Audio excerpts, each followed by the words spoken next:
Question number 1. Pong Dam is located in which state? Answer: Himachal Pradesh. Himachal Pradesh की capital दी Simla. अखोइना Pong Dam असी अखोइना Byas Dam हाइरजु खंगनै मरमदि अखोइ माहाक्तो Byas river द चेनबगी. अखोइना Himachal Pradesh की समलप स्टेट खर हाइरगदि महाक्से इंडिया की नॉर्थ लोम द लई. महाकी स्टेट फॉर्मेशन से January 25, 1971 ni. माकी legislative assembly seat na 68, Lok Sabha की seat na 3, Rajya Sabha की seat na 3. Hojik current CM oriba Chief Minister oriba Jairam Thakur. Question number 2. In which state Sardar Vallabhbhai Patel International Airport is located? Answer: Gujarat. Gujarat की capital दी Gandhinagar.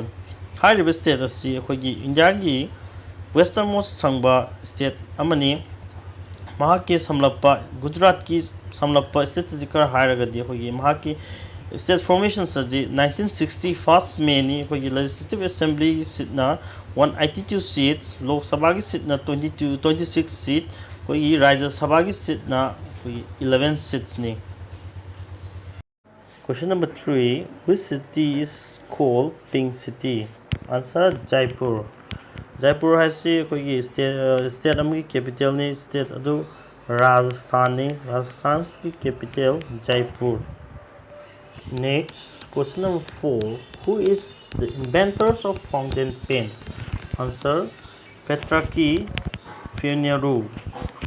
Petrarch Pioneru ji mahak Romanian amani mahak 10 January 1799 da poki amasung sibana 2nd October 1875 CP. Mahakna invented torba chahi adu 1827 की May 25 ता mahakna fountain pen asi inventors on oiki.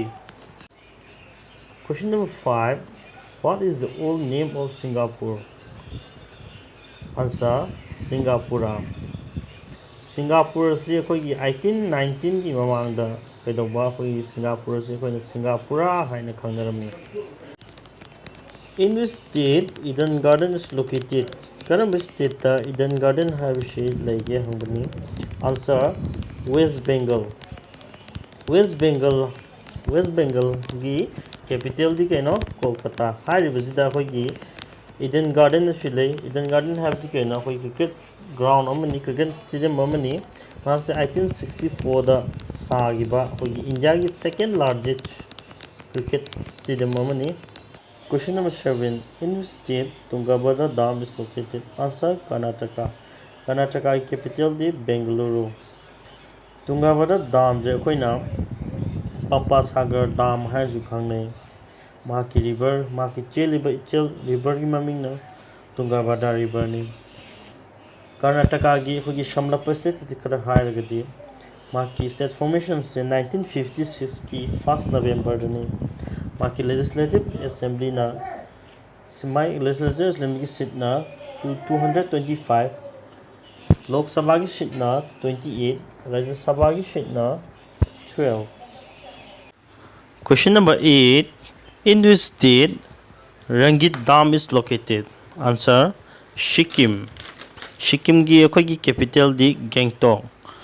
अखोइगी Rangit Dam अजे अखोइगी Tesla river the चेली अदुगा अमना अखोइगी पंजाब ता लैबा Ravi river चेनबा अखोइगी Ranjit सागर डाम हाइरिबा डाम असिगा अखोइगी रंगित डाम असिगा confuse कर चतपनी अदुना अखोइना सिक्किम दा लैबना रंगित डाम हाइबा पंजाब ता लैबना रंजित सागर डाम हाइबा अदुगा something अखोइगी Sikkim की अखोइगी statistic खर हाइरगदि महाकी स्टेट फॉर्मेशन 1975 16 May दनी लेजिस्लेटिव असेंबली की सीट ना 32, लोक सभा की सीट ना 1, Rajya Sabha seat na 1.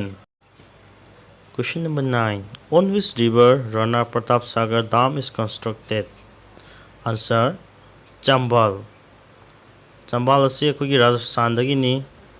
Rajasthan की स्टेट जिकर हाइरगदि माकी स्टेट फॉर्मेशन से 1949 30 मार्च नि. अदुगा महाकी कॉन्स्टिट्यूशन असेंबली की सीट ना 200 सीट नि. लोक सभा की सीट ना 25 seat, Rajya Sabha की सीट ना 10 seat ने. Matangda question number 10. First animal to go into the space orbit. Answer: Dog, Laika. Hariba hui asina koigi Sputnik 2 hariba spacecraft asida ahanba oina 1952 3rd November da ahanba oina space ki orbit da chatki. Next question number 11. In which year Aryabhatta was launched? Answer 1975. Masi India ki first ahanba satellite launch tawbani. Indian Space Research Organizations hariba organization sina organize tawra matungda akoi ahanba oina India ki first space satellite Aryabhatta ase akoi 1975 ta launch tawki. Matangda question number 12. What are the numbers of balls in snooker game? Answer 22.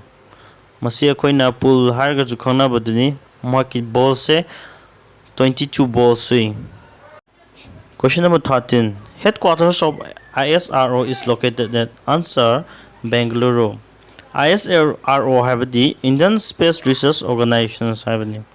Hoji current ki oina chairman oriba S Somnath. Question number 14. Validity time of cheque is. Answer 3 months. Question number 15. National Science Day is observed on. Answer 28 February. Koyna C.B. Raman Nobel Prize fangraba 1930 da Nobel Prize fangraba C.B. Raman bu honor tawboina 28 February shubo koyna National Science Day haina pangtongnai. Question number 16. Name the first Bank of India. Answer Bank of Hindustan. Bank of Hindustan in 1970 Kolkata da form tawgi. Question number 17. Percentage of nitrogen in air. Answer 78%. Composition of air da khogi nitrogen is 78%, oxygen is 21%, and other remaining gases 1%. Question number 18. In which state Koyna Dam is located? Answer Maharashtra. Maharashtra ki capital di Mumbai. Khogi Maharashtra ki samlappa set sikar hairagadi maki set formation sa 1960 first May dani maki legislative assembly na seat na 289 seats lay, Lok Sabha ki seat na 48, Rajya Sabha ki seat na 19. Question number 19. In which state Lenggui Airport is located? Answer Mizoram. Mizoram ki capital di Aizawl. Mizoram je akogi India ki north east lay mahaki state dikar hairagadi maki state formation ase 1987 20 February dani maki legislative assembly ki seat na 40 seats lay maki Lok Sabha seat na 1, Rajya Sabha seat na 1. Next question number 20. Bandhavgarh National Park is situated in which state? Answer Madhya Pradesh. Madhya Pradesh की capital दी भोपाल. मध्य प्रदेश की statistics कर हायरगदी माकी state formation सजे 1956 1st November. माकी legislative assembly की seat ना 231, लोक सभा की seat ना 29, अमसुंग राज्य सभा की सीट ना 11. Next question number 21. In which state Napier Museum is located? Answer Kerala. Kerala की कैपिटल दी कोयना थिरुवनंतपुरम. Kerala की अखोगी स्टेट खर हायरगदी 1956 1st November सिदा स्टेट फॉर्मेशंस तौगी मध्य प्रदेश का चप माने और लेजिस्लेटिव असेंबली की सीट ना 141, लोक सभा की सीट ना 20, राज्य सभा की सीट ना 9. Question number 22. In which state Birse Munda Airport is located? Answer Jharkhand. Question number 23. HAL Aerospace Museum is located in which state? Answer Bengaluru. HAL हाइबगी long form the Hindustan aeronautics limited हाइबनी माकी museum से अकोगी बेंगलोर द लई. Question number 24. Jim Corbett National Park is situated in. Answer Uttarakhand. Jim Corbett National Park as hana 1936 ta Heli National Park hayan ju khangnarami. Question number 25. The first biosphere reserve in India has been established in. Answer: Nilgiri. 1986 Nilgiri Biosphere Reserve asi ꯑꯩꯈꯣꯏꯒꯤ ꯏꯟꯗꯤꯌꯥꯒꯤ western Ghat ꯂꯣꯝꯗ ꯂꯩꯕ ꯖꯒꯥꯗ ꯑꯍꯥꯟꯕ ꯑꯣꯏꯅ ꯏꯟꯗꯤꯌꯥꯒꯤ ꯑꯣꯏꯅ form ꯇꯧꯈꯤ, ꯏꯁꯇꯥꯕ꯭ꯂꯤꯁ ꯇꯧꯈꯤ꯫